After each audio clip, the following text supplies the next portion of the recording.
जयपुर में ही दूसरा दुर्ग है, वह है जयगढ़ दुर्ग। ये कैसे बनी है मैं बताऊं। शुरू में सबसे निचले आधार पर बना है यहाँ पर आमेर दुर्ग। इसके यहाँ से ऊपर रास्ता गया है तो यहाँ पर एक दुर्ग है जयगढ़ दुर्ग, और इसके बाद ये कुछ आकृति सर्पिलाकार ऊपर की साइड में गई है तो यहाँ पर स्थित है एक नाहरगढ़ दुर्ग। तो इन 3 दुर्गों को ऐसे ही बनाया गया। तो हम आमेर पढ़ चुके, अब बारी आती है जयगढ़ दुर्ग की। तो जयगढ़ दुर्ग जिस टीले पर बना है वह कौन सा है? चील का टीला कहलाता है। जयगढ़ दुर्ग का दूसरा नाम क्या है? चील का टीला। क्यों है उसके बारे में हम आगे पढ़ेंगे। जयगढ़ दुर्ग का निर्माण मिर्जा जयसिंह के द्वारा कराया गया था। जयगढ़ दुर्ग जो श्रेणी है वह गिरी श्रेणी में आता है, पर्वत श्रेणी में। ईगल की पहाड़ी पर इसका निर्माण हुआ है। ईगल इंग्लिश में चील को बोलते हैं, इसीलिए इसको चील का टीला भी बोलते हैं जयगढ़ दुर्ग को। ईगल की पहाड़ी पर निर्मित है जयगढ़ दुर्ग, ध्यान रखना। जयगढ़ दुर्ग के निर्माण का कारण सुरक्षा एवं राजकोष की सुरक्षित रखना था। एक बात ध्यान रखना, क्योंकि आमेर दुर्ग केवल महलनुमा बनाया गया था, घूमने फिरने भोगविलास के लिए था, लेकिन जब सुरक्षा की आवश्यकता महसूस हुई जयपुर के शासकों को तो उन्होंने फिर जयगढ़ दुर्ग का निर्माण करवाया था। जयगढ़ दुर्ग के प्रमुख स्थल कौन कौन से उसके बारे में पढ़ते हैं। पहला आता है जयवाड़। जयवाड़ को रणबंका तोप भी कहा जाता है। जयवाड़ दुर्ग क्या है? वो जयवाड़ जो है, अरे एक मिनट, जयवाड़ एक तोप है जो कि जयगढ़ दुर्ग के ऊपर रखी हुई है, जिसको दूसरा नाम मिलता है इसका रणबंका। क्या नाम मिलता है? रणबंका, यह भी मिलता है इसका नाम। तो रणबंका तोप का निर्माण किसने करवाया था? सवाई जयसिंह ने करवाया था। कब कराया था? 1720-21 में करवाया था। दुर्ग का निर्माण तो मिर्जा जयसिंह ने करवाया था, ध्यान रखना, लेकिन जो तोप बनवाई है वो सवाई जयसिंह ने बनवाई है। दोनों में थोड़ा सा ध्यान रखना है हमें। यह एशिया की सबसे बड़ी तोप है। जयगढ़ तोप बहुत बड़ी है। मारक क्षमता, यानी ये कहाँ तक मार सकती है? तो 22 मील दूरी तक मार सकती है। 22 मील का मतलब 1 मील में 1.6 किलोमीटर होता है। अब इसका गुणा कर दो, 22 से निकल आएगा कितना किलोमीटर है। तो हमें तो ये याद रखना है 22 मील तक इसकी मारक क्षमता है। तोप का वजन 50 टन बताया जाता है। नलिका की लंबाई 20 फीट की है, बहुत लंबी है, 20 फुट लंबा है इसका। नलिका का जो व्यास है 11 इंच का है, यानी 1 फुट से थोड़ा सा कम इसकी नलिका है। इससे जो गोले दागे जाते हैं उसका वजन 50 किलो है। रणबंका क्या है? जयवाड़ जो है तोप है उसका दूसरा नाम है। इसके अलावा जयगढ़ दुर्ग में दूसरी जो चीज़ मिलती है हमें देखने लायक, वह है तोप डालने का कारखाना।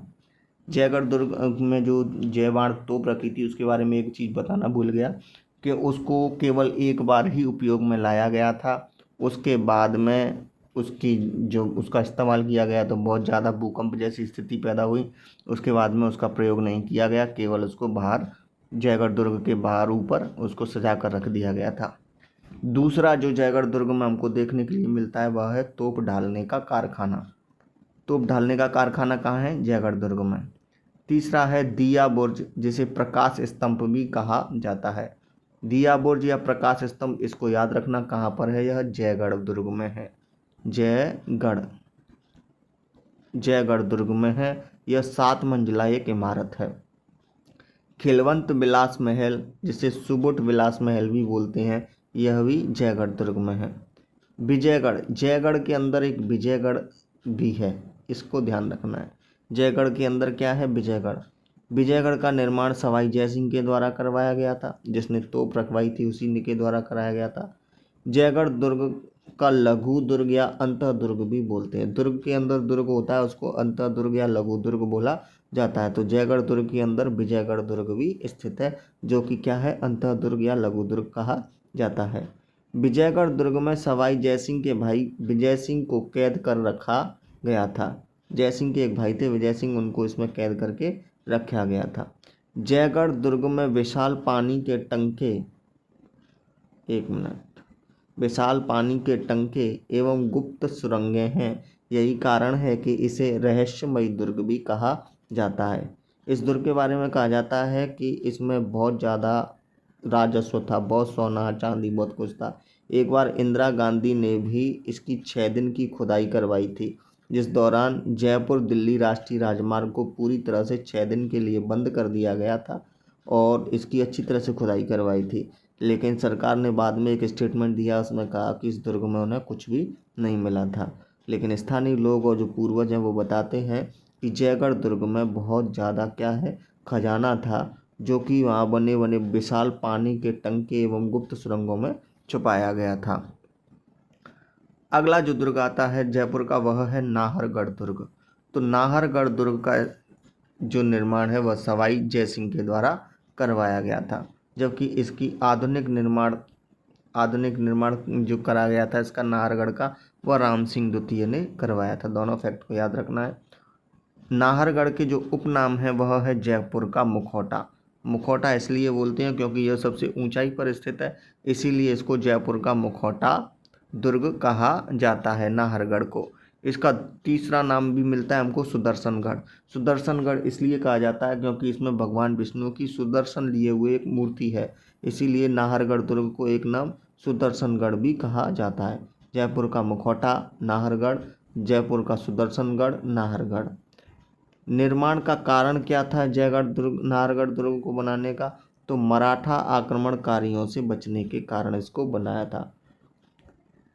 जब मुग़ल कमज़ोर हो गए तो मराठा बहुत ज़्यादा पावरफुल हो गए और मराठाओं ने जितनी लूटपाट की है राजस्थान में किसी ने नहीं की है। तो जयपुर के शासकों को भी इसका भय था, इसीलिए मराठाओं के आक्रमण से बचने के लिए नाहरगढ़ दुर्ग बनाया था, क्योंकि मराठा जो थे वो फील्ड में तो अच्छा लड़ रहे थे लेकिन पर्वतों पर उनकी स्थिति थोड़ी धीमी हो जाती थी। यही कारण था कि नाहरगढ़ को एक ऊंची पहाड़ी पर बनाया गया था। हमें तो ये याद रखना है, नाहरगढ़ के निर्माण का कारण मराठा आक्रमणकारियों से बचने। नाहरगढ़ में प्रमुख स्थान कौन कौन से इसको याद रखते हैं। बहुत ही महत्वपूर्ण 1 से 9 महलों का निर्माण, एक समान 9 महल निर्माण किए गए हैं। यह माधव सिंह द्वितीय के द्वारा बनवाए गए थे नाहरगढ़ दुर्ग में। इसके बाद आता है हवा मंदिर। ध्यान रखना, हवा मंदिर है, हवा मंदिर। हवा मंदिर क्या है? यह नाहरगढ़ दुर्ग के अंदर राम सिंह द्वितीय के द्वारा बनाया गया एक मंदिर है।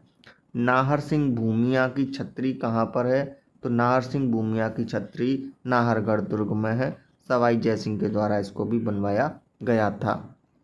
एक अन्य नाहरगढ़ दुर्ग और है, वह बारां जिले में स्थित है, जिसकी आकृति दिल्ली के लाल किले के समान है।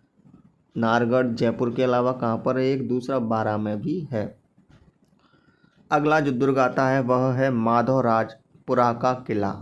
माधवराजपुरा का किला कहाँ पर स्थित है? जयपुर में स्थित है। इसके बारे में केवल एक लाइन ध्यान रखनी है कि माधवराजपुरा किले पर अमेरिका के राष्ट्रपति बिल क्लिंटन घूमने के लिए आए थे। बिल क्लिंटन किस दुर्ग में घूमने आए थे? माधवराजपुरा के किले में। कहाँ पर? जयपुर में। चौमुहागढ़ दुर्ग कहाँ पर है? तो चौमुहागढ़ दुर्ग भी जयपुर में, चौमू के पास में है, ये चौमू बोलते हैं उसको। चौमुहागढ़ दुर्ग का निर्माण किसने करवाया? करण सिंह के द्वारा।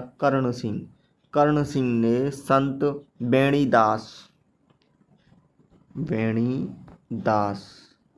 इनके कहने पर चौमुहा दुर्ग का निर्माण करवाया था करण सिंह के द्वारा। इसका आधुनिक निर्माण रघुनाथ सिंह के द्वारा करवाया गया था। चौमुहा दुर्ग के अन्य नाम हमको धाराधारगढ़ इसलिए बोलते हैं क्योंकि यह धाराधार पहाड़ी पर बना हुआ है, इसीलिए इसको धाराधारगढ़ दुर्ग बोलते हैं। और रघुनाथगढ़ इसको यूँ बोलते हैं क्योंकि चौमुहा दुर्ग का आधुनिक निर्माता रघुनाथ सिंह है, इसीलिए इसको रघुनाथगढ़ भी बोला जाता है। महान क्रांतिकारी अर्जुनलाल सेठी का संबंध किस दुर्ग से रहा है? तो चौमुहा दुर्ग से रहा है। चौमुहा दुर्ग से महान क्रांतिकारी अर्जुनलाल सेठी का विशेष क्या रहा है? संबंध रहा है। चौमुहा दुर्ग। चौमू जो स्थान है वह बेर बड़े स्वादिष्ट होते हैं, यहाँ के बेर के लिए प्रसिद्ध है। आज की वीडियो में इतना ही। धन्यवाद।